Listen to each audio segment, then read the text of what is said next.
morning, students. How are you all? I know you all are fine. Yes, I am also fine. Do you know who I am? Yes, I am Ruchi, a mathematics teacher. So everyone, take out your maths book and notebook and write today's date, and chapter is 6. Now we are in chapter 6, fractions. So everyone write down chapter 6 fraction and write today's date on your maths notebook. अब देखो बेटा, chapter 6 fractions हमारा complete हो गया है. अब हम क्या कर रहे हैं? अब हम मेंटल मैथ्स से स्टार्ट करेंगे. So today we are doing practice section. Practice section के मेंटल मैथ्स से आज हम करना स्टार्ट करेंगे. सो मैथ्स की बुक का आपको सबसे लास्ट जहां आपको प्रैक्टिस सेक्शन गिवन है वो पेज आपको ओपन करना है. So page number is 27. आपकी मैथ्स की बुक के एंड में आपको प्रैक्टिस सेक्शन गिवन है.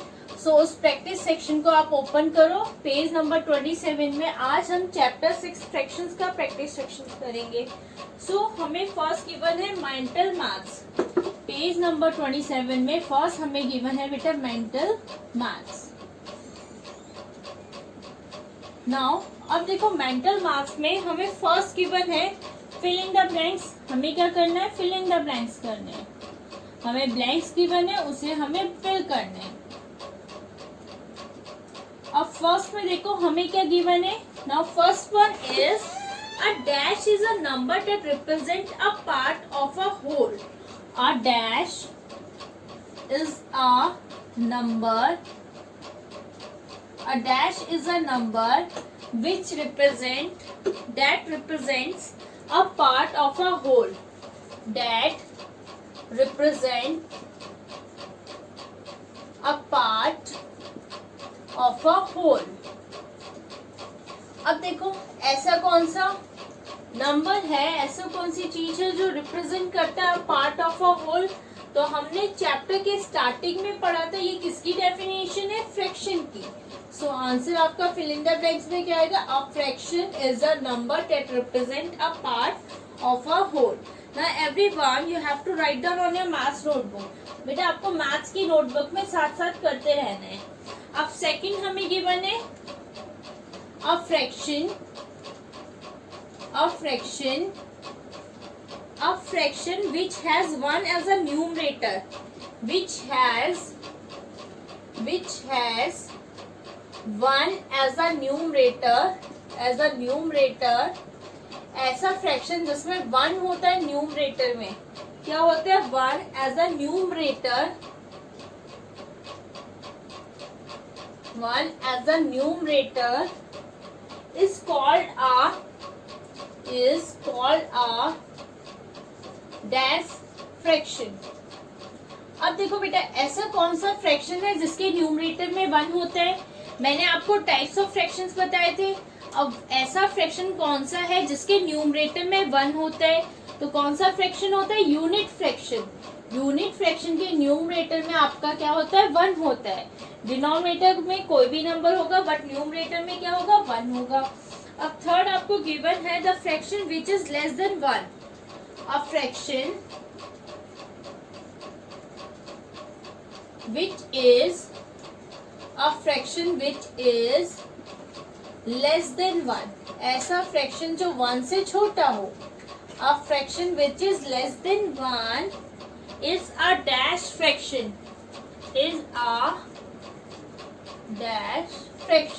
अब देखो, ऐसा कौन सा फ्रैक्शन है जो लेस देन 1 होता है?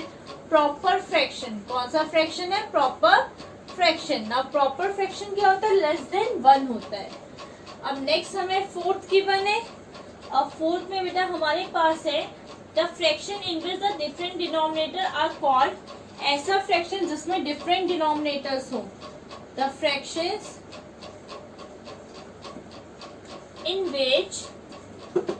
in which different denominators are called. अब बेटा ऐसा कौन सा फ्रैक्शन है जिनके डिफरेंट डिनोमिनेटर्स होते हैं?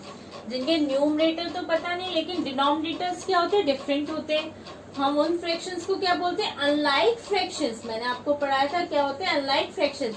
अगर डिनोमिनेटर सेम हो तो उसे हम लाइक फ्रैक्शंस कहते हैं, अगर डिनोमिनेटर्स डिफरेंट हो तो हम क्या कहते हैं, अनलाइक फ्रैक्शन कहते हैं। ओके, डिनोमिनेटर सेम हो तो लाइक फ्रैक्शन, और डिनोमिनेटर डिफरेंट हो तो बेटा हम क्या बोलेंगे, अनलाइक फ्रैक्शंस। अब नेक्स्ट हम कर रहे हैं, next is question, next is fifth. Fourth तक हमारा कंप्लीट हो गया, अब हम नेक्स्ट फिफ्थ कर रहे हैं। अब देखो फिफ्थ में हमें गिवन है the fraction 28/36, the fraction 28/36 in its simplest form, in its simplest form। अब इसे हमें किस फॉर्म में लिखना है, सिंपलेस्ट फॉर्म में लिखना है बेटा, इन इट्स सिंपलेस्ट फॉर्म। अब हमें इसे सिंपलेस्ट फॉर्म में लिखना है। अब ध्यान से सुना, 28/36 है, सिंपलेस्ट फॉर्म मीन्स हमें रिड्यूस करना है ऐसे नंबर से कि ये दोबारा किसी सेम नंबर से न्यूमरेटर एंड डिनोमिनेटर डिवाइड ना हो पाए। सो हमें ऐसे नंबर से डिवाइड करना है जो न्यूमरेटर और डिनोमिनेटर को सेम नंबर से डिवाइड कर दे। सो 4 की टेबल में 28 भी आता है और 4 की टेबल में 36 भी आता है। सो 4 7s are 28 and 4 7s are 28 and 4 9s are 36। 4 की टेबल में 28 भी आता है और 36 भी आता है। 4 7s are 28 and 4 9s are 36। So answer is 7/9। अब देखो बेटा 7/9 क्या दोबारा डिवाइड हो सकता है सेम नंबर से? क्या 7 और 9 सेम नंबर से डिवाइड हो सकता है? नहीं हो सकता। 7 और 9 सेम नंबर से डिवाइड नहीं हो सकता, अलग अलग नंबर से हो सकते हैं। ये 9 3 से हो सकता है, 7 अपनी ही टेबल से डिवाइड होगा। अब देखो अलग अलग टेबल से डिवाइड होगा, डेट मीन्स हमें इसे ये क्या है, सिंपलेस्ट फॉर्म में कन्वर्ट हो गया है। अगर सेम नंबर से डिवाइड होता है डेट मीन्स ये सिंपलेस्ट फॉर्म में नहीं कन्वर्ट हुआ है। अब डिफरेंट नंबर से डिवाइड होगा तो मीन्स आपका क्या है, ये सिंपलेस्ट फॉर्म है। अगर ये सेम नंबर से डिवाइड हो जाता है तो ये सिंपलेस्ट फॉर्म नहीं थी। अब डिफरेंट नंबर से डिवाइड हो रहा है तो ये क्या है, सिंपलेस्ट फॉर्म है। अब ये दोबारा डिवाइड नहीं हो सकता सेम नंबर से, सो डेट मीन्स ये क्या है, सिंपलेस्ट फॉर्म में। अब हम नेक्स्ट करेंगे 6। अब देखो 6 में हमें क्या गिवन है, the 6th one is the equivalent fraction of 3/5 with numerator is 15. The equivalent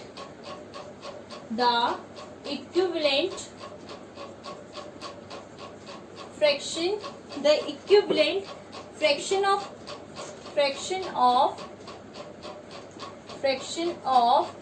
3/5, the equivalent fraction of 3/5 with numerator 15 is।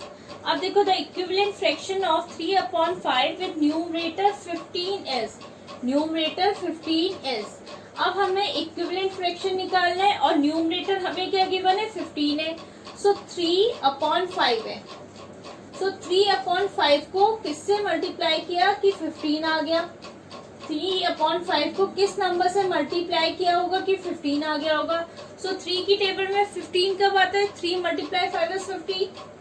अब देखो हमने न्यूमरेटर में किससे मल्टीप्लाई किया है, 5 से मल्टीप्लाई किया है, तो हम डिनोमिनेटर में भी किससे मल्टीप्लाई करेंगे, 5 से ही मल्टीप्लाई करेंगे।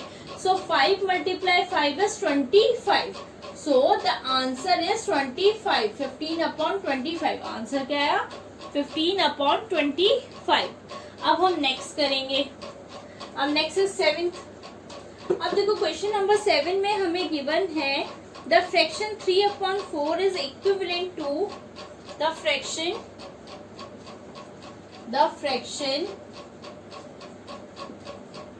3/4 is equivalent to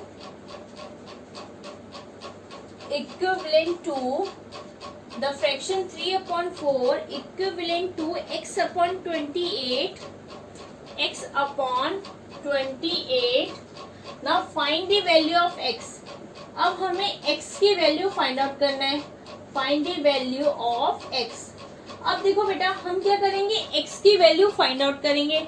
सो इस केस में हम क्रॉस मल्टीप्लिकेशन मेथड का यूज करेंगे। सो एक साइड हमें 3/4 गिवन है, नेक्स्ट साइड क्या है, x/28। अब देखो हमें x की वैल्यू फाइंड आउट करनी है तो हम क्या करेंगे, क्रॉस मल्टीप्लाई मेथड का यूज करेंगे। सो क्रॉस मल्टीप्लीकेशन मैथड का यूज करेंगे। सो आपका अपोजिट डिनोमिनेटर अपोजिट न्यूमरेटर से मल्टीप्लाई होगा और अपोजिट न्यूमरेटर अपोजिट डिनोमिनेटर से मल्टीप्लाई होगा। सो 3 मल्टीप्लाई 28 एंड नेक्स्ट क्या है 4 मल्टीप्लाई 6। 4 किससे मल्टीप्लाई हो रहा है 6 से x से मल्टीप्लाई होगा। 4 किससे मल्टीप्लाई होगा आपका x से मल्टीप्लाई होगा। अब देखो हम किससे मल्टीप्लाई कर रहे हैं 3 को 28 से मल्टीप्लाई कर रहे हैं। सो 3 मल्टीप्लाई 28 इज 84। 3 को अगर मैं 28 से मल्टीप्लाई करूंगी तो क्या आएगा 84। सो 3 multiply 28 is 84 and 4 multiply x is 4x। अब देखो बेटा हमें x की वैल्यू निकालनी है तो x आपका यहाँ आ गया 84 यहाँ है। अब आपका 4 क्या है मल्टीप्लाई में तो इजिकल टू कि इस साइड जाएगा तो 4 किस में चला जाएगा डिवाइड में चला जाएगा। अगर आपका 4 इजिकल टू कि इस साइड आएगा तो किस में आ जाएगा डिवाइड में आ जाएगा। सो 4 को हमें 84 से डिवाइड करना है। सो 4 2 ज़ा 8 एंड 4 1 ज़ा 4। So the value of x is 21। x की वैल्यू क्या आई 21। कैसे किया हमने बाय यूजिंग क्रॉस मल्टीप्लीकेशन। हमने किसका यूज किया by using cross multiplication method का यूज करके हमने फाइंड आउट किया cross multiply. By using cross multiply we get the answer x is 21। Now बेटा write down on your maths notebook. अब हम नेक्स्ट करेंगे question number 8। Now next one is question number 8। आपको सारे fill in the blanks अपनी maths की notebook में note करना है बेटा।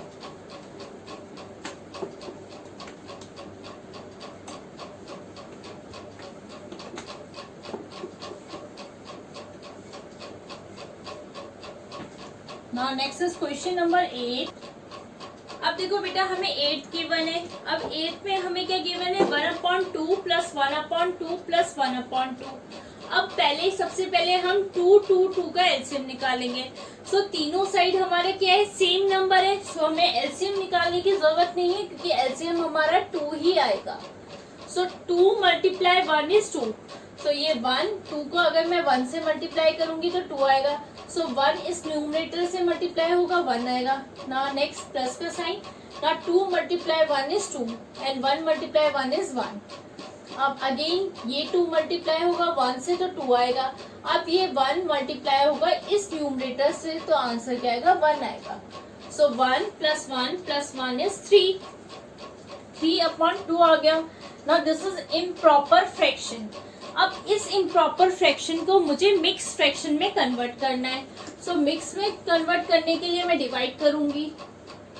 अब 3 आपका डिविडेंड है 2 आपका डिवाइजर है 2 1 जा 2। 3 - 2 इज 1। सो 1 आपका रिमाइंडर है ये 1 आपका क्वेश्चन है और ये 2 आपका क्या है डिवाइजर है। अब आप मिक्स फ्रैक्शन को किस फॉर्म में लिखते हो QR/D। कौन सी फॉर्म यूज करते हो QR/D। सो Q आपका क्या है 1 है रिमाइंडर आपका 1 है डिवाइजर आपका क्या है 2 है। Now this is the form of mix fraction. So everyone right down on your maths notebook. अब हम नेक्स्ट करेंगे क्वेश्चन नंबर 9। अब देखो बेटा क्वेश्चन नंबर 9 में क्या पूछा है if 60/75 is equivalent to 4/x। अब देखो 60/75 क्या इक्विवेलेंट है किसके इज इक्विवेलेंट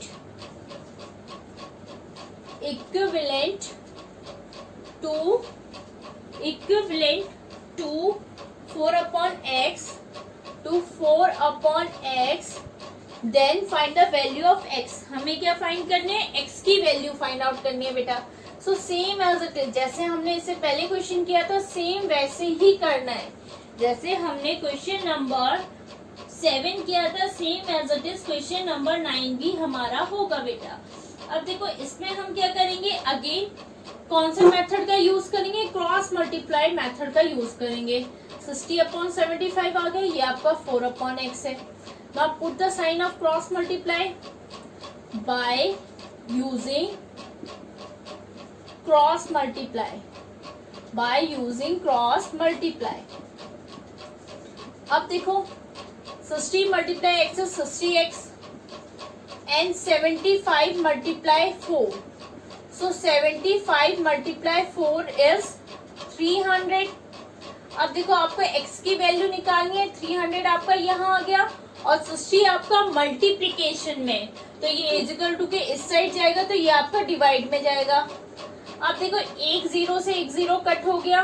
अब 6 की टेबल में क्या 30 आता है 6 5 जा 30, सो 6 1 जा 6 एंड 6 5 जा 30, so the value of x is 5। So students हमने कैसे फाइंड आउट किया?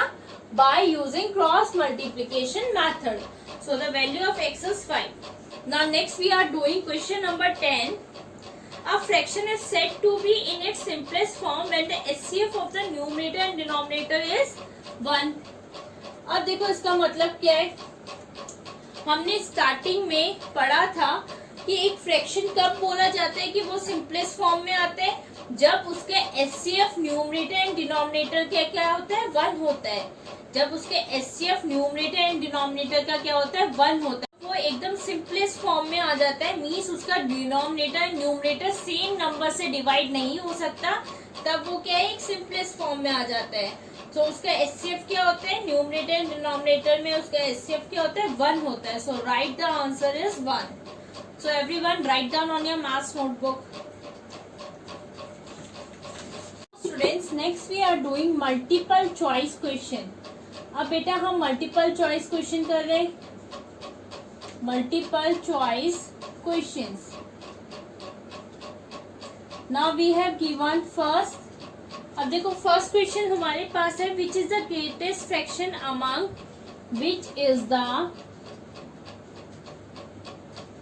which is the greatest fraction among। अब हमें फ्रैक्शन गिवन है और हमें फाइंड आउट करना है कौन सा ग्रेटर है। Which is the greatest fraction among 2/7, 5/7, 3/7, 2/7, 5/7, 3/7 and next one is 6/7। अब देखो इन सारे फ्रैक्शंस में कौन सा फ्रैक्शंस ग्रेटर है? एमसीक्यू क्वेश्चंस है, आपको 4 ऑप्शन गिवन है। सो जो आपका करेक्ट वाला होगा वो आप टिक करोगे, जो आपका करेक्ट आंसर होगा उसमें आप टिक करोगे। बेटा ये आप मैथ्स की नोटबुक में करोगे। Okay, now which is the greatest fraction among 2/7, 5/7, 3/7 and 6/7। अब देखो सारे डिनोमिनेटर क्या है? इक्वल है, सो हम इजिली फाइंड आउट कर सकते हैं कौन सा ग्रेटर है। सो 2, 5, 3 एंड 6 में कौन सा नंबर ग्रेटर है? 6 ग्रेटर है। So the solution is 6/7। So 6/7 आपका कौन सा पार्ट है? Part D. So D part आपका करेक्ट है 6/7। सो आपको क्या करना है? टिक करना है। अब हमारे पास नेक्स्ट है, next one is a proper fraction is always, ये मैंने आपको इससे पहले भी कराया था। A proper fraction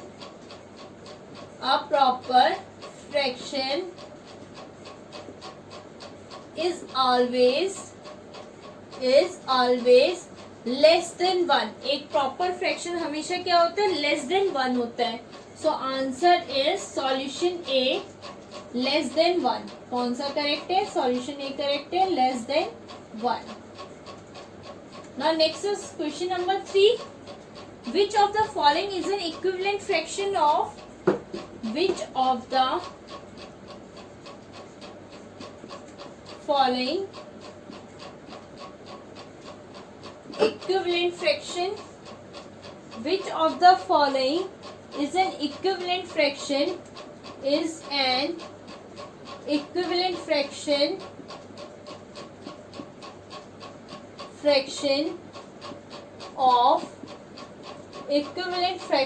of 50 centimetre and 1 metre. अब ऐसा कौन सा फ्रैक्शन है जो इसके इक्विवेलेंट हो? सो सबसे पहले हमें लिखना है, सबसे पहले हम क्या करेंगे? मीटर को सेंटीमीटर में चेंज करेंगे। मीटर को चेंज करेंगे किसमें? सेंटीमीटर में। So 1 metre equal to 100 centimetre. 1 metre किसके इक्वल होता है? 100 सेंटीमीटर के इक्वल होता है। सो फर्स्ट नंबर क्या है? न्यूमरेटर हमारा ऑलरेडी सेंटीमीटर में, अब हमें डिनोमिनेटर को किस में चेंज करना है, सेंटीमीटर में। सो डिनोमिनेटर में हमारे पास 1 है, सो 1 मल्टीप्लाई 100 इज 100 सेंटीमीटर। सो हमारा डिनोमिनेटर में क्या आ गया, 100 आ गया। अब देखो हम डिवाइड करेंगे, 10 से 10 कट हो जाएगा ना, 5 1 जा 5, 5 2 जा 10। सो हमारा आंसर क्या आया, 1/2। अब देखो 1/2 किसका आंसर है, पार्ट सी का है। सो पार्ट सी हमारा क्या है, करेक्ट आंसर है। सो आपको वहां टिक पुट करना है। अब next is question number 4, which of the following is equivalent fraction of 4/5? Which of the following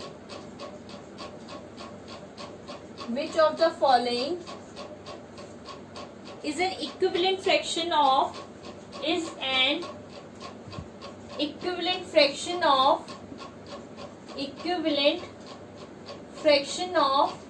4/5।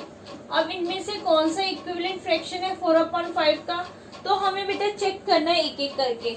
अब देखो एक में हमें 20/25 गिवन है, नेक्स्ट 12/20, 8/5 एंड 25/20। सो हमें 4 ऑप्शन गिवन है।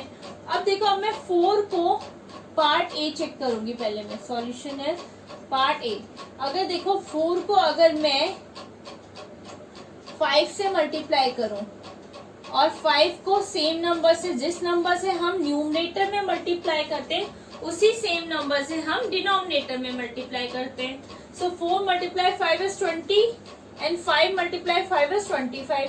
सो हमारा पार्ट ए क्या हो गया, करेक्ट हो गया, क्योंकि अगर मैं न्यूमरेटर डिनोमिनेटर मैंने सेम नंबर लिए और 4 और 5 से मल्टीप्लाई किया, सो मेरा आंसर क्या है, 20/25। अगर मैं 20/25 को डिवाइड करूं तो 4 5 जा 20 एंड 5 5 जा 25, 5 4 जा 20 एंड 5 5 जा 25। सो ये 5 की टेबल से डिवाइड हो रहे हैं सेम नंबर से, और मेरा आंसर क्या आ गया, 4/5 आ गया इसे डिवाइड करके। So that means 4/5 is equivalent to 20/25। अब देखो नेक्स्ट बेटा हमें गिवन है क्वेश्चन नंबर 5। अब 5 में हमें गिवन है which of the following is difference between, which of the following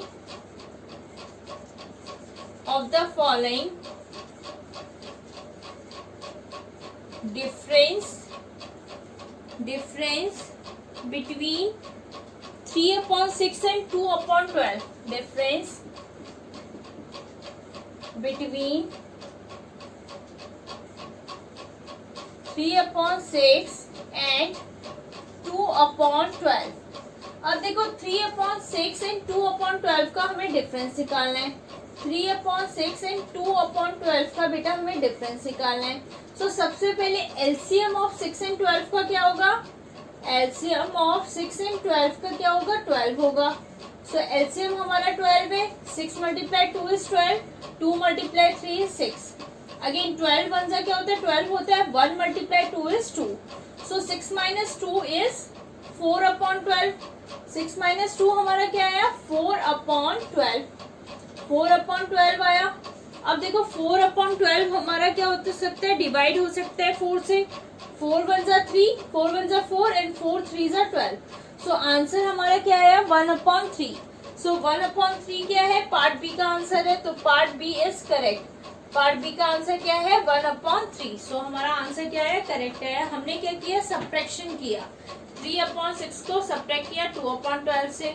सबसे पहले हमने एलसीएम लिया, एलसीएम 12 आया, सो 6 - 2 इज 4, 4/12 किया तो 4 1 जा 4, 4 3 जा 12। So answer is B, B is correct. Question number 6, the fraction 38/95, the fraction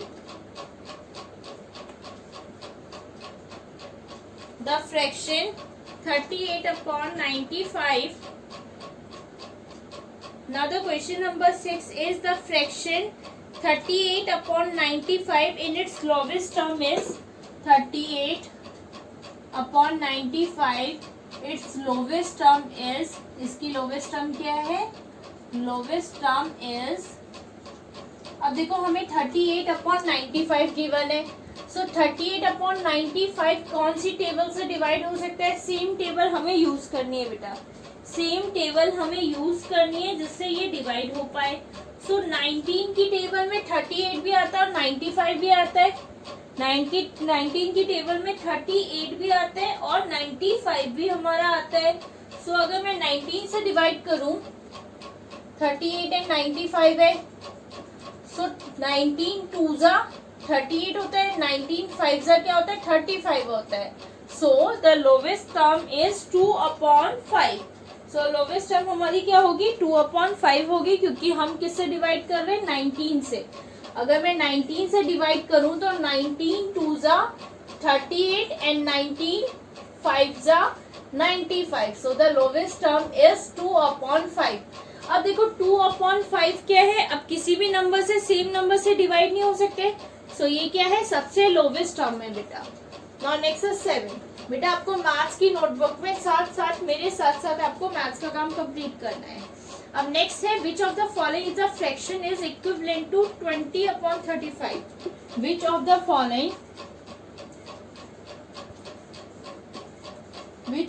following fraction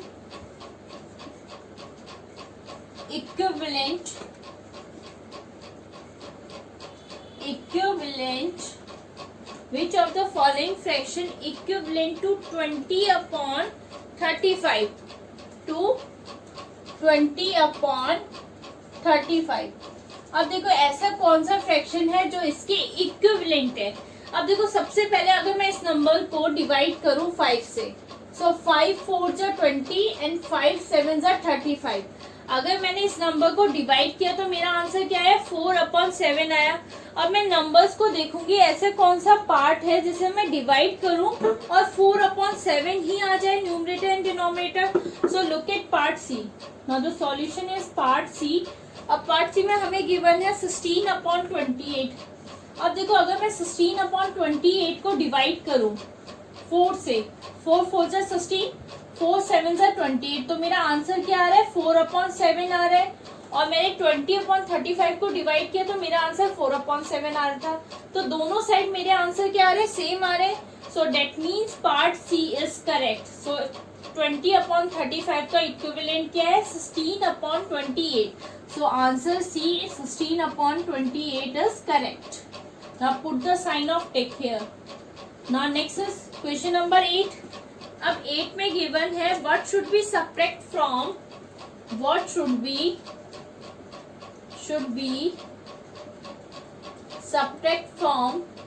subtract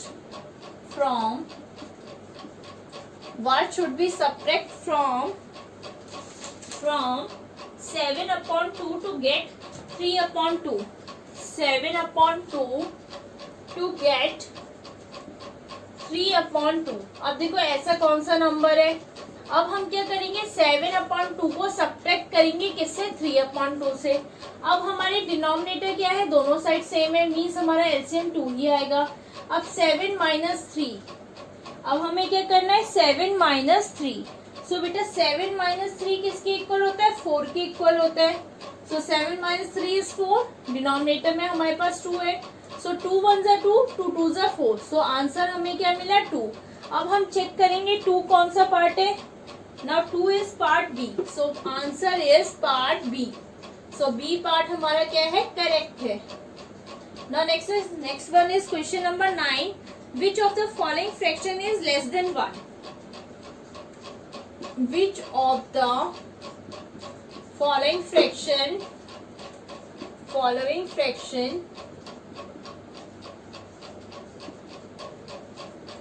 is less than 1?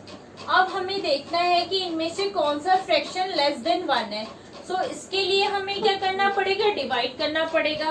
और कुछ फ्रैक्शंस हमें क्या दे रखे, मिक्स फ्रैक्शन में गिवन है, तो हम उसे चेंज करेंगे किसमें, इम्प्रॉपर फ्रैक्शन में चेंज करेंगे। सो इसका सॉल्यूशन है, इसका आंसर क्या है 3/4। इस क्वेश्चन का आंसर क्या है 3/4। अब देखो कैसे आया 3/4।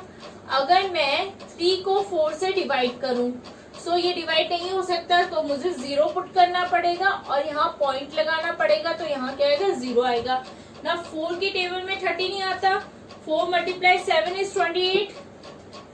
अब 28 माइनस 30 माइनस 28 इज 2, तो मेरा आंसर क्या है 0.7. सो 0.7 is less than 1, so the answer is 3.3/4. क्योंकि मेरा आंसर क्या है लेस देन 1 आया. 0.7 क्या होता है 1 से छोटा होता है. So the correct answer is 3/4. तो आपको यहाँ टिक पुट करना है. Now next and last question is question number 10.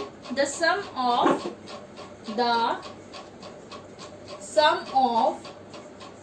1/3, 1/3 and 1/3 is. अब देखो तीनों नंबर सेम है और इसका हमें सम फाइंड आउट करना है. First number is 1/3, second number is 1/3 and the third number is 1/3. So LCM क्या होगा, तीनों नंबर सेम है तो एलसीएम आपका 3 होगा. अब 1 + 1 + 1, सो 1 + 1 + 1 इज 3 और ये आपका डिनोमिनेटर भी 3 है. अब देखो 3 की टेबल में 3 आता है, 3 1 ज़ा 3, सो द आंसर इज 1. तो आपका पार्ट सी 1 क्या है करेक्ट है. So you have to put the sign of tick.